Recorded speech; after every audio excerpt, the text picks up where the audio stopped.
There's a chart that every American needs to see, but the government will never show you.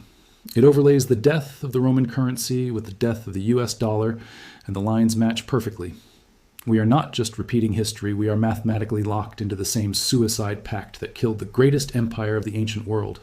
This is Tom from the Collapse Log, exploring the rise and fall of empires. Because behind every golden age lies a quiet decay no one sees until it is too late.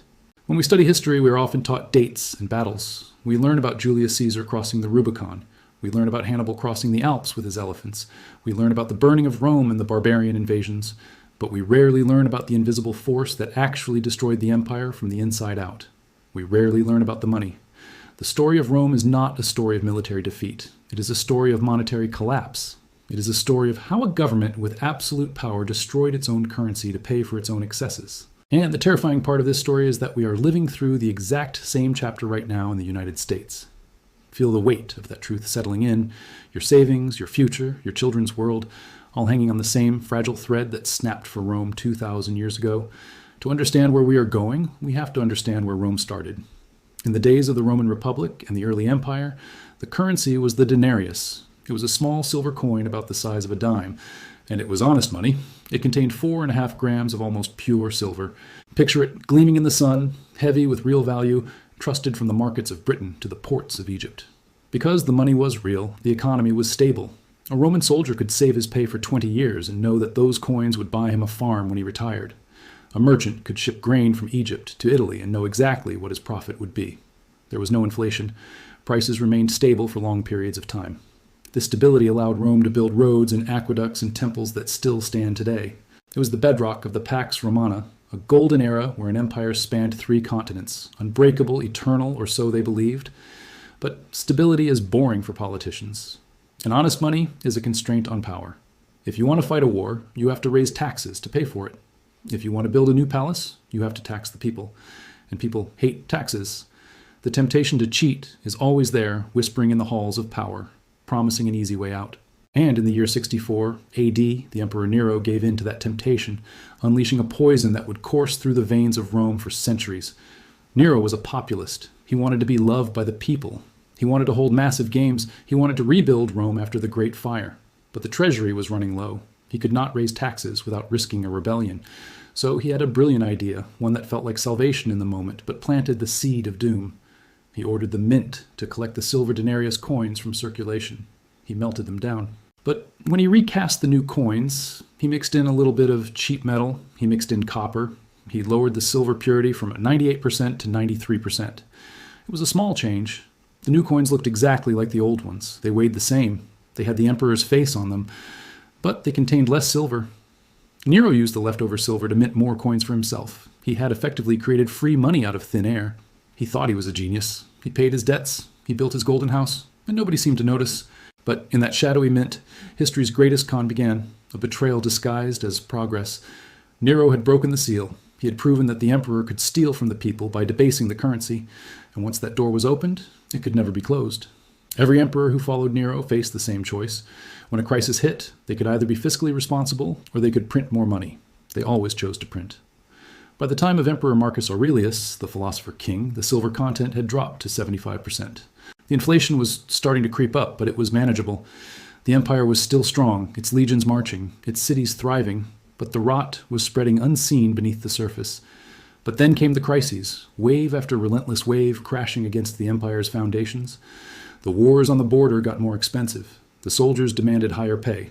Emperor Septimius Severus raised the military pay by 50%. To pay for it, he debased the coin, again reducing it to 50% silver. Then came his son, Caracalla. He raised the pay again. He debased the coin again. Crisis after crisis. Each emperor kicking the can further down the road, each debasement a deeper cut into the heart of trust.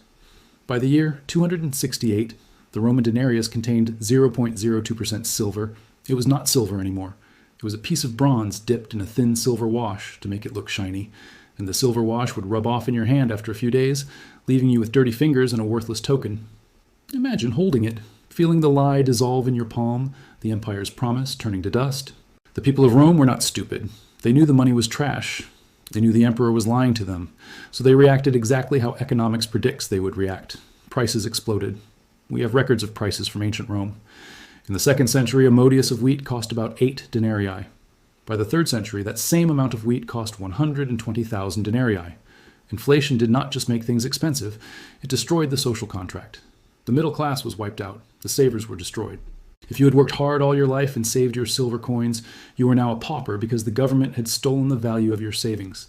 Families who planned for retirement watched their dreams evaporate. Merchants abandoned trade routes. Soldiers mutinied for real pay. The empire that once unified the world began to fracture, not from swords, but from shattered faith in its coin. The only people who got rich were the people close to the government, the people who got the new money first. The military contractors, the bureaucrats, the cronies. Rome became a society of extreme inequality. You had a tiny elite of super-rich oligarchs living in walled estates and a massive population of desperate poor people surviving on government handouts. The civic spirit of the Republic died because nobody wanted to fight for a system that was robbing them blind. Riots echoed through the streets. Loyalty turned to resentment. The once mighty legions, paid in trash, began to fracture along ethnic lines, hiring barbarians to fight barbarians. The heart of Rome beat weaker, its people turning on each other as the currency failed them all. Now fast forward 2,000 years. Cross the Atlantic Ocean. And look at the United States of America. We like to think we are different. We have iPhones and the internet and nuclear aircraft carriers. We think the laws of economics do not apply to us. But if you look at the chart of the US dollar, it follows the exact same trajectory as the Roman Denarius. Feel that chill run down your spine. The patterns are not coincidence, they are gravity, pulling empires into the abyss.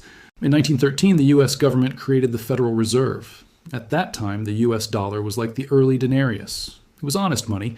It was backed by gold. You could walk into a bank with a $20 bill and trade it for a 1-ounce gold coin. The prices in America were stable. A suit cost the same in 1900 as it did in 1800. The Industrial Revolution was built on this foundation of sound money. Factories hummed, families prospered. Dreams were within reach for those who worked hard. America rose to superpower status on that solid ground. But just like Nero, the politicians in Washington wanted to spend more than they taxed.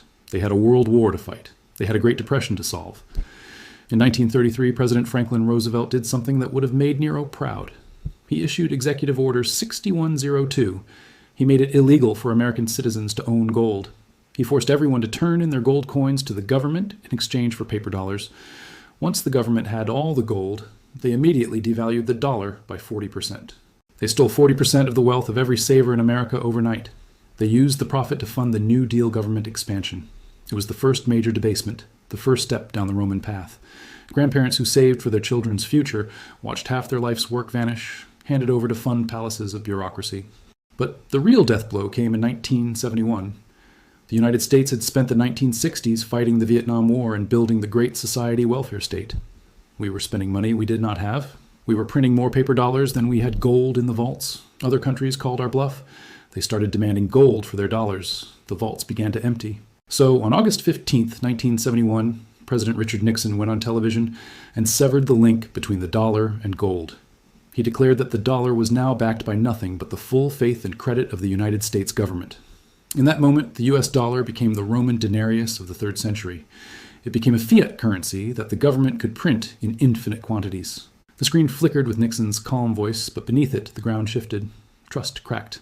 The suicide pact was sealed, and what happened next matches the Roman chart perfectly. Since the Federal Reserve was created, the US dollar has lost more than 98% of its purchasing power. 98%. Think about that number. It is the exact same percentage that the Roman coin lost. The denarius went from 98% silver to almost zero. The dollar has gone from buying a day's worth of labor to buying a candy bar. Your grandparents' savings could buy a house. Yours barely cover groceries. We call it inflation. We treat it like it is a natural phenomenon, like the weather. We say, oh, inflation is up this year because of supply chains or because of oil prices.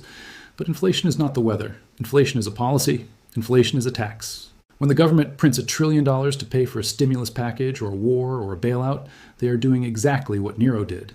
They are diluting the money supply. They are stealing a tiny fraction of value from every dollar bill in your wallet and transferring it to themselves. They are the counterfeiters in chief. Every time the Fed hits print, your paycheck loses a sliver of power. Every grocery run costs more. Every dream of homeownership slips further away. And they do it with a straight face, calling it progress. And the consequences for America are exactly the same as they were for Rome. Look at the wealth gap in the United States. It is at the highest level in history. Why? Because inflation benefits the rich and destroys the poor. When the Fed prints new money, it goes to the big banks first. It goes to the corporations. It goes to the stock market. The rich people who own assets see their portfolios go up. They feel richer. Mansions multiply, yachts fill harbors. But you, the worker, the saver, the dreamer, you get the scraps after the theft is done. The average worker does not own assets. He owns his labor. And his wages never keep up with inflation. He works harder and harder, but he can buy less and less. He is running on a treadmill that the government is speeding up. In the 1950s, one parent could work a factory job and support a family of 4. They could buy a house and a car and save for retirement. Today, 2 parents working full-time jobs can barely afford rent and childcare. That is not because we became less productive. We have robots and computers now. We are more productive than ever. It is because the money is broken. The currency is leaking value faster than we can earn it. Young couples stare at empty bank accounts, postponing families, weddings, futures. The American dream fades like silver wash, rubbing off a fake coin. We are seeing the same moral decay that Rome saw. Why save money if the government is going to debase it? Why play by the rules if the system is rigged? We are becoming a nation of gamblers. People are throwing their money into cryptocurrencies and meme stocks and options trading because they are desperate to escape the melting ice cube of the dollar. Savings accounts gather dust. Pensions promise less. The middle class hollows out, just like Rome's merchants and farmers, driven to desperation or despair. And just like Rome, the government is trying to hide the problem with lies. The Roman emperors did not admit they were debasing the coin. They called it currency reform. They blamed the rising prices on greedy merchants. We see the same thing today. The government tells us that inflation is transitory. They tell us that inflation is actually good for us. They change the way they calculate the consumer price index to make the numbers look lower than they really are. If we measured inflation the way we did in the 1980s, the rate would be double what they report. They are gaslighting the entire population to keep the game going a little longer. Official numbers lie. Grocery receipts do not. Gas pumps whisper the truth every fill-up. But mathematics has no pity. You cannot print wealth. You can only print claims on wealth. And eventually the illusion breaks. In Rome, it broke in the 3rd century. The currency collapsed completely. The soldiers refused to fight unless they were paid in actual gold or goods. The trade networks disintegrated because nobody trusted the money. The empire fractured into 3 parts. Civil wars raged, provinces declared independence, barbarians sensed weakness and poured across borders. What was once a colossus crumbled into chaos, its people scavenging amid ruins they once ruled. America stands at that precipice now. Our national debt towers at over $35 trillion, more than the entire economy's output. Interest payments alone devour hundreds of billions yearly, more than defense spending. Foreign nations like China and Russia hoard gold, trade in yuan, question the dollar's throne. Our military, stretched across 800 bases worldwide, drains trillions, echoing Rome's endless legions. Social programs balloon, promising what the math cannot deliver. Bread and circuses evolve into stimulus checks and streaming binges, distracting from the gathering storm. The elites insulate themselves. Private jets ferry them to bunkers while families ration groceries. Wall Street cashes in on printed trillions. Main Street pays the bill. Trust erodes. Polls show faith in institutions at all-time lows. Riots simmer in cities. Borders strain. Divisions deepen. Red against blue. Rich against poor. Tribe against tribe. Rome's late-stage playbook unfolds before our eyes. But here's the spark of hope amid the shadow. Rome's fall was not inevitable until it was unchallenged. Reforms flickered briefly. Emperors like Diocletian tried price controls and austerity, buying time. America still holds cards. Innovation pulses in our labs. Resilience burns in our people. Yet time presses. Discipline demands leaders who face the math, not evade it. Cut spending. Restore sound principles. Rebuild trust before the silver wash rubs off completely. You listening now, you see the chart's converging lines. You feel the echo of Rome's ghosts. Do not wait for the illusion to shatter. Protect your family. Diversify beyond fiat fragility. Demand truth from power. History whispers urgently, empires ignore the money at their peril. America can choose a different ending. But the window narrows with every printed dollar. This is Tom from the collapse log. The decay is quiet, but the wake-up call is loud. Stay vigilant. History watches. What path will we take? The choice is ours for now.